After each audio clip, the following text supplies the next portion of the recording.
Hey guys, Andrew with Nissan of Cookeville again. Hope you are enjoying our quick walkthrough of the 2022 Pathfinder.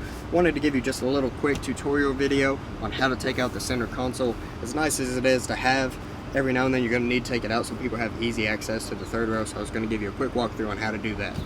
So all you have to do, you come down here to the bottom front, take out this little, and then if you reach into here, there's a little lever. You just push it up and it releases the springs so you can pull it out. Just quick, easy access. You can drop it off to the side, or if you put it in the trunk for the time being until you decide to put it back in there, or if you just want to take it out long enough for everybody to jump into the back seats so you still have that additional storage, and then just push it back into place and you're good to go with that.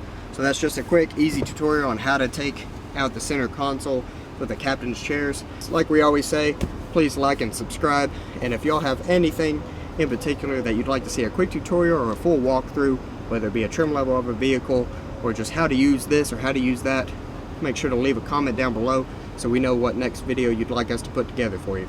Again, I'm Andrew with Nissan of Cookeville, and we'll see you when you get here.